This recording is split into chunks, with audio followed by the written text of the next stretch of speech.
श्री स्वामी समर्थ. नमस्कार सर्व माझ्या गोड ताईंना. सकाळी सकाळी मी साफसफाईला सुरुवात केलेली आहे. आंघोळीच्या आधीच घराला झाडू मारून घ्यावा.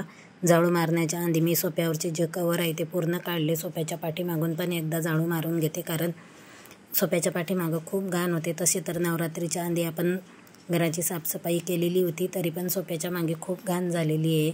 झाडू मारून घेतला, सोफ्यावरचे कवर पूर्ण झटकून घेतले आणि ते कवर परत मी एकदा तसेच टाकणार आहे. त्याच्यानंतर घराला स्वच्छ झाडू मारून घेतला. आंघोळीच्या आधी हे सर्व कामं केले तर बरं वाटतं. आंघोळीनंतर परत अंगावरती धूळ उडते. बाथरूमची साफसफाई, बाथरूममध्ये जे नळ आहे ते पण मला आज घासायचे होते, कारण त्याच्यावरती पण बोरिंगच्या पाण्याचे खूप डाग पडलेले होते. आणि जो बेसिंग आहे तो पण खूप घाण झालेला होता, त्याला पण आज घासायचे होते. आंघोळीच्या आधी जर असे कामं केले तर बरं वाटतं. आंघोळीनंतर असे कामं करायला नको वाटतं.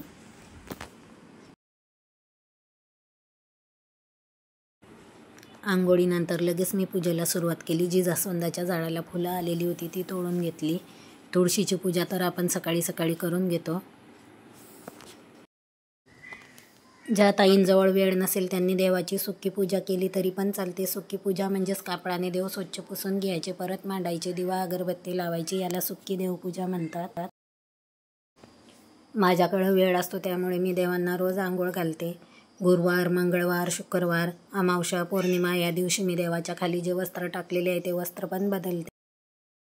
देवपूजा माझी झालेली आहे, तुम्हाला पण दाखवते.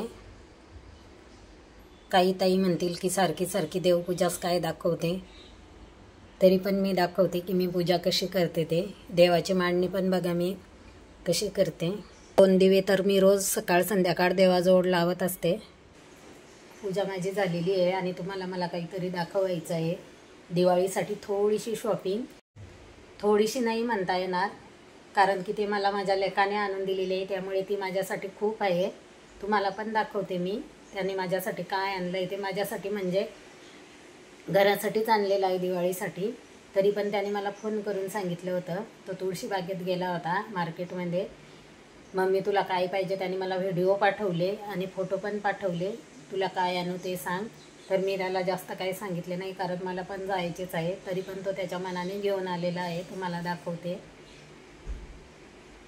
छोटे वृंदावन आहे, त्याने त्याच्या मनानेच आणले. मी त्याला म्हणले होते की राहू दे, मला जायचंच आहे, तुला काही करणार नाही, तरी पण तो घेऊन आला. छान आहेत. अजून पॅकिंग तशीच आहे, मी फोडलेले पण नाही. म्हटलं चला आपल्या सर्व ताईंना दाखव. ते परवा रात्री त्याने आणलेले आहे, पण काल काही मी शूट घेतलेलं नाही, त्यामुळे तुम्हाला आज दाखवते. असेच मी हे देवाजवळ ठेवलेले आहे. आणि छोट्या कुंड्या, छोट्या छोट्या पणत्या पण आहे दिवे लावण्यासाठी. हे पण पॅकिंग तसंच आहे, अजून फोडलेलं नाही.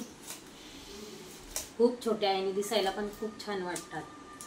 हे त्याने मला दिवे लावण्यासाठी आणून दिले. आणि ज्या आपण पूजेसाठी कुंड्या मांडतो लक्ष्मीपूजनला, त्या अजून मला आणायच्या आहे. छान आहे. असं तो मला दरवर्षी काही ना काही आणून देतो. आणि मार्केटमध्ये जर गेला, त्याला जर असं काही दिसलं तर तो मला कॉल करून विचारतो, मम्मी तुला हे आणू का, ते आणू का. फोटो किंवा व्हिडिओ पाठवतो मला आणि विचारतो यातलं तुला काय पाहिजे म्हणून. उंबरठ्याला आपण जी पट्टी लावतो लक्ष्मीपूजनच्या दिवशी म्हणजे दिवाळीसाठी, ते पण तो आणणार होता, पण मी त्याला म्हणलं नको आणू, कारण की मी उंबरठ्याला ती पट्टी लावत नाही. आपल्या उंबरठ्याला लक्ष्मीची पावले चिटकवलेली आहे. आणि हळदीचे लेपन मी दिवाळीला पण करते, ते तर सर्व ताई करत असतील. आणि त्याच्यावरती रांगोळी काढते, त्यामुळे मी त्याला म्हटलं नको आणू, नाही तर तो ते पण आणणार होता. हे असेच मी देवाजवळ ठेवलेले आहे. तिथंच देवाजवळ ठेवून देते, कारण अजून बरंच सामान आणायचं आहे. आणि ज्या जुन्या पणत्या आहेत त्या पण गरम पाण्यामध्ये मी धुवून ठेवलेल्या आहे, तरी पण आज एकदा पुन्हा धुते. गरम पाणी करते, त्यात निरमा पावडर टाकते, म्हणजे रिन एरियल किंवा निरमा कुठलीही पावडर किंवा लिक्विड. आणि गरम पाण्यामध्ये भिजल्यानंतर जे तेलाच्या पणत्या असतात त्या साफ होतात. तशा तर मी धुवून ठेवलेल्या आहे, तरी पण परत एकदा धुणार आहे. 11:30 वाजलेले आहे. ते देवाजवळच ठेवू. पास्त्यामध्ये मी कुठलेही व्हिनेगर किंवा सॉस घातलेला नाही. पास्ता पहिले गरम पाण्यामध्ये उकळून घेतला. खूप साध्या पद्धतीने मी पास्ता बनवला. पास्त्यामध्ये फोडणीसाठी मी बारीक चिरून घेतलेला लसूण, आलं, हिरवी मिरची, कांदा, टोमॅटो तेलामध्ये छान परतून घेतले. त्यात लाल मिरची पावडर, हळद, मीठ आणि मॅगी मसाला घातला. वरून बारीक चिरून घेतलेली कोथिंबीर आणि बटर टाकले. नाश्त्यासाठी बनवलेले आहे पोहे आणि पास्ता. सागरला कॉफी करून दिली आणि पोहे करून दिले. पोहे खाल्ले त्याने, कॉफी पिली आणि तो गेला. अजून आमच्या सौरभची आणि त्यांची आंघोळ चाललेली आहे. सौरभला आता दूध ठेवते तापायला एका साईडला, कारण तो पण कॉफी पिणार आहे. त्यांची अजून आंघोळ व्हायची. काल संध्याकाळी फॉल आणलेले आहे, ते फॉल पण धुवायला टाकून देते, म्हणजे धुवून सुकायला टाकते. कामं उरकल्यानंतर फॉल लावायचे आहे साड्यांना, ते लावून घेते. आणि मशीन तुम्हाला ह्या साईडला दिसत असेल, कारण साड्यांना फॉल लावण्याचं काम चालू आहे, त्यामुळे मशीन पण इकडे घेतलेली आहे.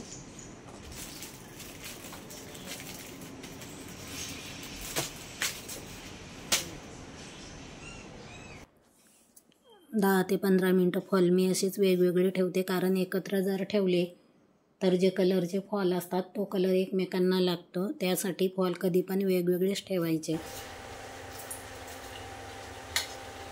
मिठामध्ये मी अशी लवंग टाकून ठेवते, जाड मिठामध्ये पण, बारीक मिठामध्ये पण, आणि जे आपण मोठ्या बरणीमध्ये मीठ भरून ठेवतो त्यामध्ये पण मी लवंग टाकते. पाणी गरम करायला ठेवलेलं आहे शेगडीवरती कुकर लावण्यासाठी. कुकरमध्ये लावते भात आणि मसुराची डाळ. हळद टाकायला विसरली होती मी.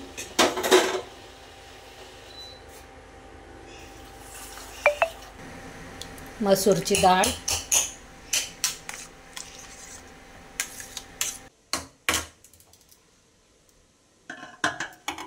कुकर गरम आहे, गॅसवरती ठेवलेला होता मी. गरम कुकरमध्ये पाणी वतून घेतलं, जे आपण उकळून घेतलेलं होतं ते, आणि तेच पाणी मी डाळीमध्ये आणि तांदूळामध्ये पण वापरलं, म्हणजे कुकर पटकन होतं. आणि कुकरमध्ये टाकणार आहे अर्धा लिंबू.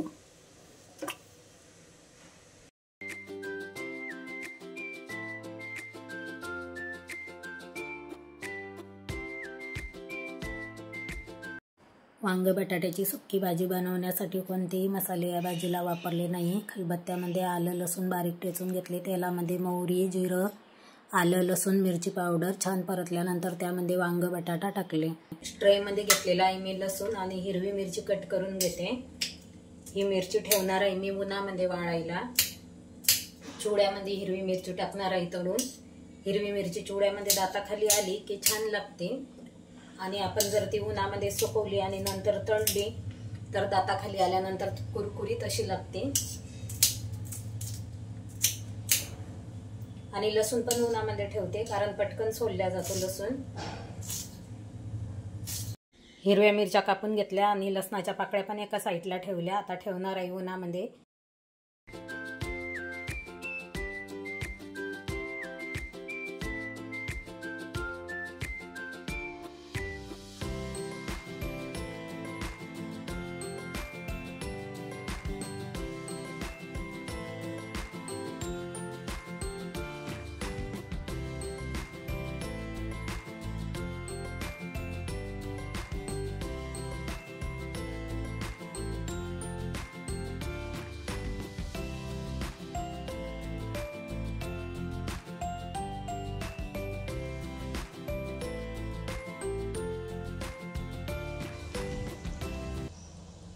सांबार आपलं छान झालेलं आहे, छान उकळी आलेली आहे. याला आपण आमटी किंवा सांबार म्हणू शकतो, मसुराच्या डाळीची आमटी किंवा सांबार.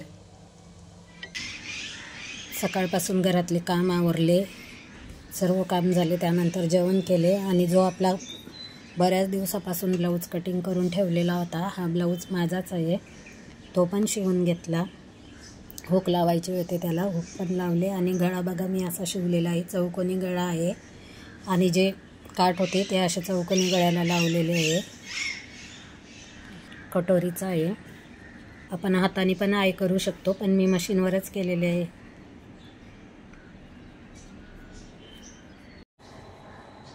मागचा गळा आणि समोर.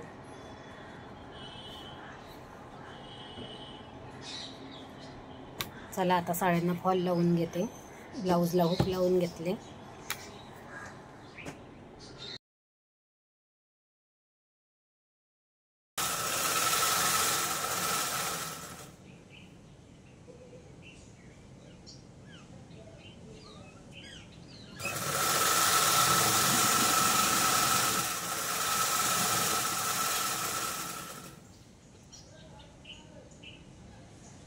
कशाला आली?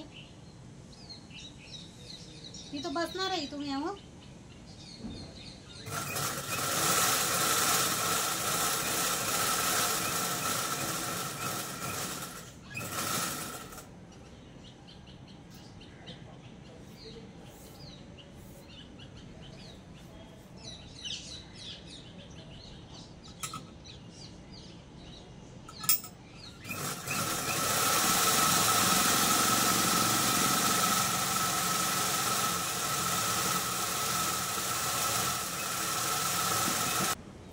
तिन्ही पण साड्या व्हाईट कलरमध्ये होत्या आणि एक ही अशी होती.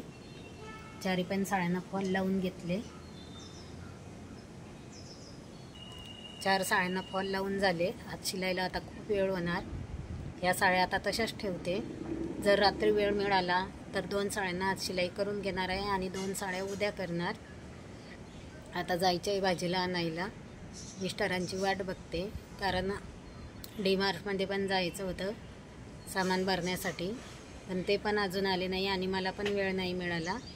त्यामुळे बघू, वेळ मिळाला नंतर. आले लवकर तर जाऊ, नाहीतर मग उद्याच. चला आता जाऊन भाजीला तरी घेऊन येते. साड्यांना फॉल लावून ठेवले, तशाच ठेवते आता. या मशीन पण अशी इथंच राहू देते, कारण परत उद्या साड्या करायच्याच आहे.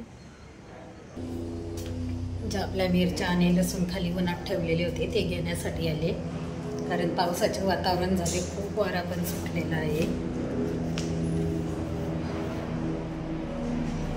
आणि अंधार पण खूप झाला.